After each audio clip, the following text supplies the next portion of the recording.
ഇനിയൊരു പുതിയ അധ്യയന വർഷമാണ് വരാൻ പോകുന്നത്. പലരും പുതിയ ഒരു കാൽവയ്പ്പിന് വേണ്ടി, ഒരു ടേണിംഗ് പോയിന്റിന് വേണ്ടി കാത്തു നിൽക്കുന്നൊരു കാലഘട്ടം. ഒരു പുതിയ കോഴ്സിന് ചേരാൻ ഒരുങ്ങിയിരിക്കുന്ന പലരും. നിങ്ങളൊരു കോഴ്സിന് ചേരുന്നതിന് മുമ്പേ അറിയേണ്ട കുറച്ച് കാര്യങ്ങളുണ്ട്. ചിലപ്പോൾ മാതാപിതാക്കളായിരിക്കും കോഴ്സ് സെലക്ട് ചെയ്യുന്നത്, ചിലപ്പോൾ കുട്ടികളായിരിക്കും.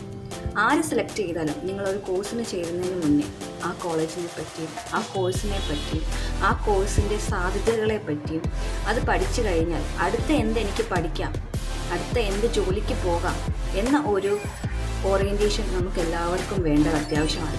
ഞാൻ പലരും പറഞ്ഞു കേട്ടിട്ടുണ്ട്, ആദ്യം +2 പഠിക്കട്ടെ, ആദ്യം ഡിഗ്രിക്കൊന്ന് പോകട്ടെ, അത് കഴിഞ്ഞ് ചിന്തിക്കാം. പക്ഷേ അതൊരു കറക്റ്റായിട്ടുള്ള ഒരു തീരുമാനമാണെന്ന് ഒരിക്കലും തോന്നിയിട്ടില്ല. നമ്മൾ പഠിക്കുന്ന കാലഘട്ടത്തിൽ തന്നെ നമ്മൾക്ക് എന്തിലോട്ടാണോ ഫോക്കസ് ചെയ്യേണ്ടതെന്ന് നമുക്കൊരു ഐഡിയ ഇല്ലെങ്കിൽ നമ്മൾ ഇരുട്ടി തപ്പുന്നതുപോലെയാണ്. നമുക്ക് എങ്ങോട്ടാണ് പോകേണ്ടത്, ഏത് ദിശയിൽ പോകണം, എന്ത് ഫോളോ ചെയ്യണം, എന്ത് പഠിക്കണം, നമുക്കൊരു ഐഡിയ ഇല്ലാതെ തിരഞ്ഞാൽ നമുക്ക് എവിടെ ചെന്നെത്താൻ പറ്റും?